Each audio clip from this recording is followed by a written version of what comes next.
Hey, Trent and Jason here from Thunder Underground, and today we're going to talk about the new album from Napalm Death. Do you remember the title? Throes of Joy and the Jaws of Defeatism. I knew like most of the words, but I forgot the word Jaws, so I'm glad you remembered that. I try. I'm good at some things. Right.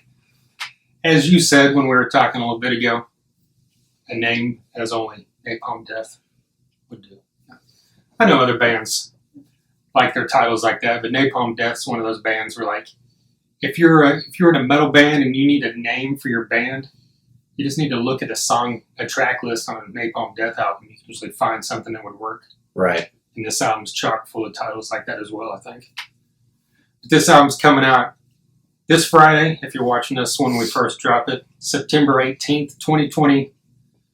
It'll be the 16th studio album from Napalm Death. It's their first album in 5 years. And I looked it up, did the quick math, and it's the longest they've ever went. Really? Between Without albums. a record? Yeah, so I'm sure Napalm Death fans were getting a little antsy, but here it is. It's on Century Media. It's produced by Russ Russell, who we know and love from Demi Borger fame. But we got another album from the Kings of Grindcore, and this album does not disappoint when it comes to that style of music. Not at all. Yeah. One thing that is evident in my mind when I hear this and when I hear this band is, again, this is something we were talking about earlier.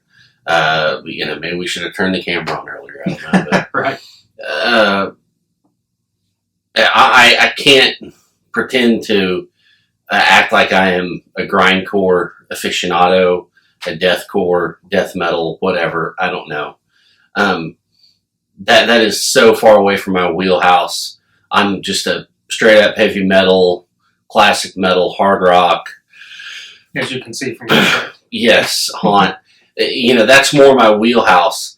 But bands like Nails and Napalm Death, they have that certain uniqueness and that certain artistic factor that I just don't get from a lot of those bands that, really fills a void that I have, and it hits a nerve that, gets a little, they get shaky every now and then. And that's where Napalm Death comes in.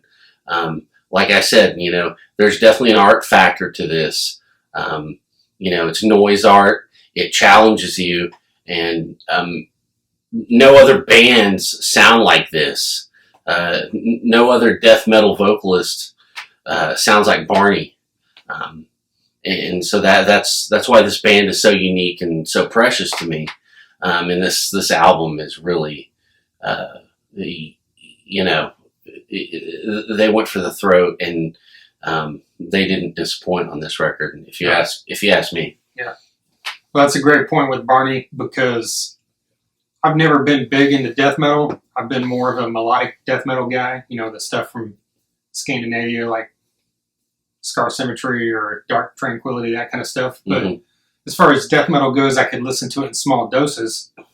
But with Napalm Death, since they kind of combine the elements of death metal with like hardcore, right? And Barney's vocals are really unique when it comes to those genres of music, that for me it's easy to listen to Napalm Death, full albums worth of music, where a lot of bands of that ilk, it's kind of, like Right. you said, it's not really been my thing. But Napalm Death, especially over the last few years, it's like, I've known about Napalm Death since I was a kid.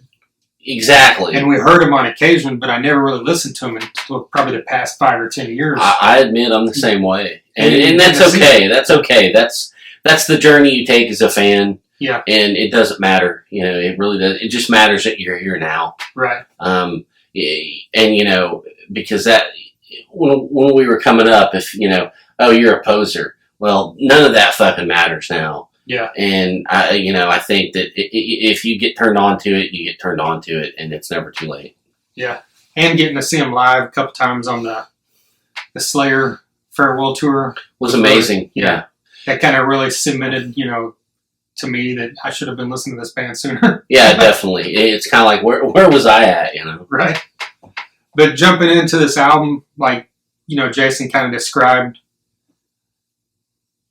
what you get from Napalm Death, you get that, like you said, that art kind of noise metal thing, but you also get, even though you can't understand a lot of it, if you look up the lyrics, you're going to get socially conscious lyrics because that's what Barney is as a person. Exactly, which is yet another thing that draws me in. That's right up my alley. So, yeah, definitely. I love it. And I think you could look at the song titles on this album and think this is real fitting for the year 2020.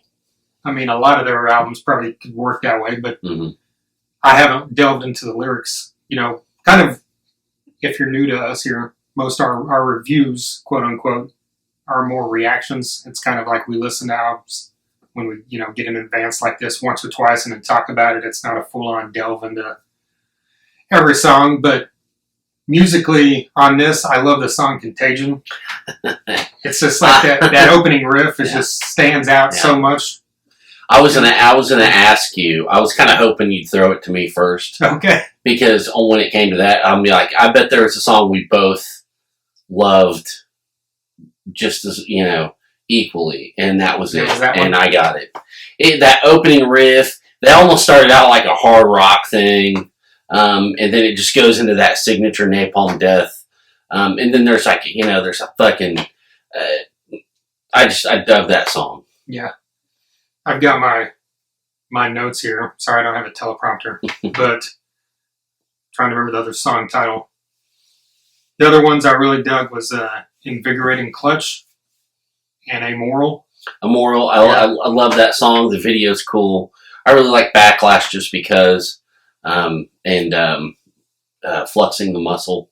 Yeah, Fluxing the Muscle. That's great. That had a really cool riff in the middle of it. Yeah. And then, Fuck the Factoid. Backlash just because, though, going back to that, it's got a really cool breakdown in it. And, I just, that was as high up as the dial could go in the car. Right. Was Jamie Josta would say this is, what? A banger. Yeah, a banger. I was going to say hard. Hard, yeah. Shout out to Jamie Josta and the Josta Show. We love that podcast. Yeah. And of course, Hatebreed. And of course, we've had 2 members of Hatebreed on our podcast.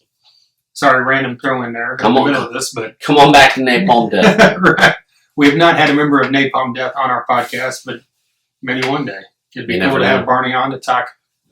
I don't think I could really hang in a political discussion with him, but, just anything, social type issues. But so, as a whole, this is a killer fucking metal album. If you're into some heavy stuff, I would say that you should definitely check this thing out. I mean, do you have any final words to say about this album? No, I agree. This is, this is abrasive. It's paint stripping, and that's kind of how you want it. And it challenges you. Just like all their other stuff does. And when all this shit's over, go see him live for sure. Yeah. And another thing I want to throw in is I love the way he vocalizes, like his cadences a lot of times. Yeah. It's similar to, like we mentioned, Hatebreed, like a hardcore band at times, but without sounding like a hardcore singer. It's like, that's another thing that Jost would say is, my favorite rapper is Barney Greenway, There you go. You're tagging some people off, right? But yeah, check out the brand new album from Napalm Death. Like I said, if you love heavy, you won't regret it. If this is your introduction to us, right below here, hit subscribe. We've had other videos recently on albums from Havoc, Metallica's new Symphony, S&M 2, all kinds of stuff. Subscribe to the podcast as well. We've had on, like I mentioned, Hatebreed. We've had on a couple members of Hatebreed. We've had on members of Seven Dust, Superjoint, I Hate God, Battlecross, Megadeth, Toxic Holocaust, Death Angel. A long-ass list. So check us out at deepthunderunderground.com. You can see all the podcasts and all the social medias on there. And we'll talk to you soon.